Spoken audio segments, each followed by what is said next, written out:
All right, let's talk about Austria. And this is a really cool story. We're going to see how this tiny little border territory, a place on the edge of everything, somehow grew into one of the biggest, most powerful empires in all of European history. It's an amazing transformation. So, here's the plan for our journey. We'll kick things off way back in ancient times, then get into the rise of this super important dynasty, the Habsburgs.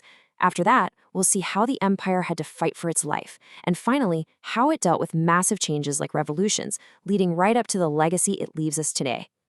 But, before we really get going, we've got to ask a really basic question. What is Austria?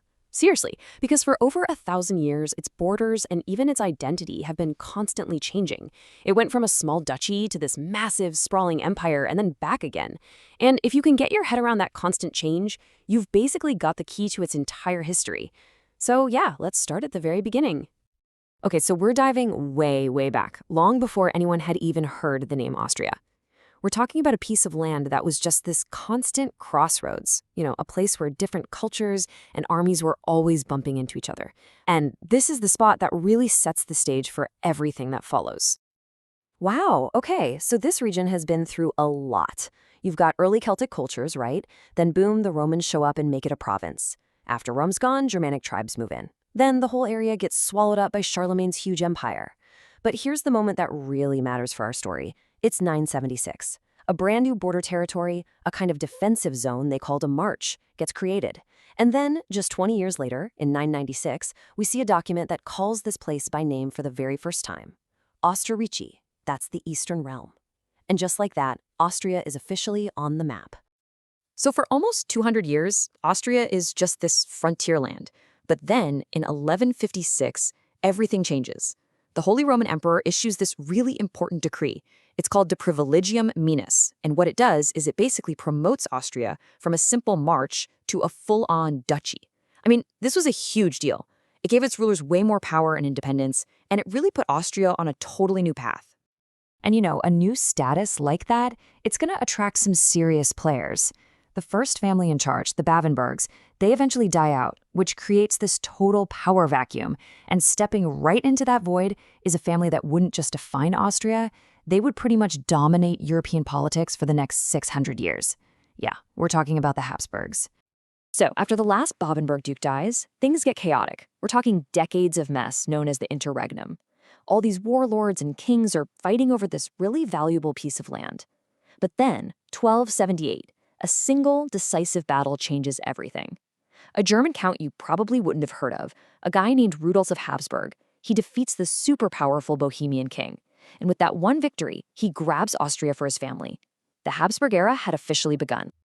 So how did they do it? How did this family from a tiny castle in Switzerland build a global empire? Well, believe it or not, they had a motto that explains it all. Let others wage war, you, happy Austria, marry. It's incredible, right? Instead of just fighting all the time, their main weapon was the wedding ring. And this is where their strategy just becomes this masterclass in geopolitical chess. Check this out. One marriage gets them the super rich Netherlands. The very next generation marries into the Spanish royal family, and poof, just like that, the Habsburgs are in charge of Spain and its huge American empire. Then another smart marriage locks down the thrones of both Bohemia and Hungary.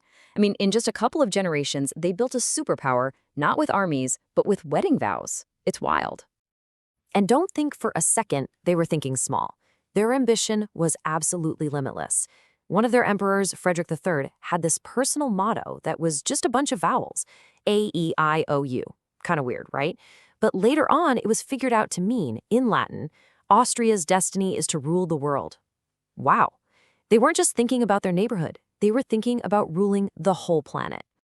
But as you can imagine, ruling the world is never that simple. As the Habsburg Empire got bigger and bigger, it found itself getting squeezed between two massive threats that could have torn the whole thing apart.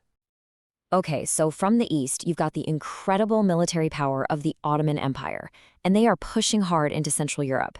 And then, from the inside, you've got this ideological earthquake, the Protestant Reformation. It challenged the Catholic faith that was basically the glue holding all their different lands together. This fight with the Ottomans went on for centuries. It was a real struggle for survival. And twice, once in 1529 and again in 1683, these enormous Ottoman armies got right to the gates of Vienna, the Habsburg capital. That second siege in 1683, it was a terrifying, down-to-the-wire moment for all of Europe. The city was just about to fall when an allied European army showed up, broke the siege in this epic battle, and completely turned the tide of the war. That victory wasn't just about saving a city. It pretty much secured the empire's eastern border for good. The threat from within was just as scary. The 30 Years' War was this absolutely brutal, continent-wide conflict. On one side, you had the Habsburgs trying to force everyone to be Catholic. On the other, you had Protestant princes fighting for the right to choose their own religion.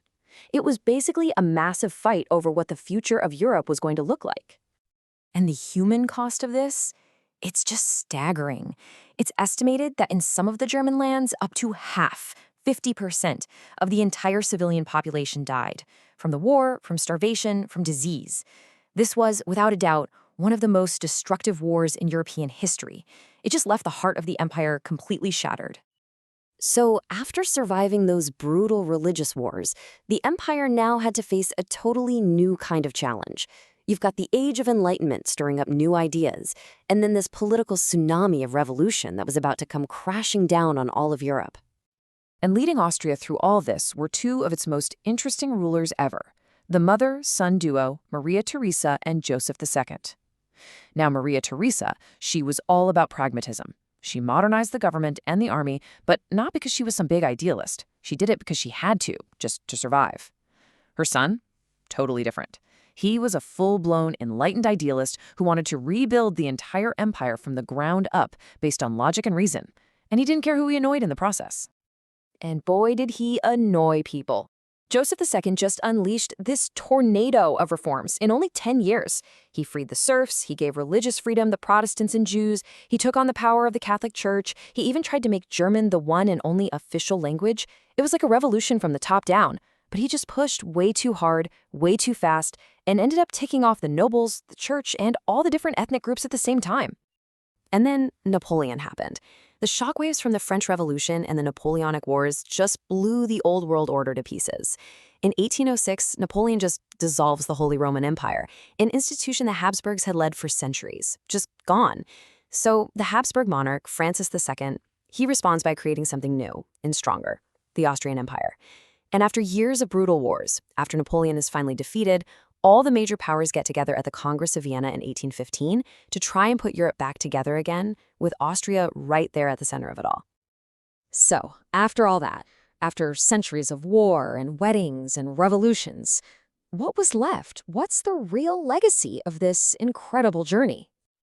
When you boil it all down, Austria's story is just one of amazing transformation. It started as that tiny little borderland, the Osterreich, and it grew into the heart of a massive empire that stretched all across Central and Eastern Europe, a true powerhouse that shaped the continent for hundreds of years. And this really gets at what made the empire so unique. See, it wasn't a nation-state like we think of today, like France or Spain. It was the Habsburg monarchy. Think of it as this huge, complex collection of dozens of different peoples, languages, and cultures. The one thing holding them all together wasn't a shared flag or language, but loyalty to one family, one dynasty. You had Germans, Czechs, Hungarians, Poles, Croats, Italians, and so many more, all living under a single crown. And that leaves us with one last, really fascinating thought. Okay, the Habsburg monarchy is long gone, but its ghost is still there. How do the borders, the cultures, even some of the conflicts we see in Central Europe today, how much of that is still shaped by the legacy of this incredible multi-ethnic empire? The answer, really, is all around us. Hey, if you enjoyed digging into Austrian history, we've got a whole playlist of these quick country histories for you to check out.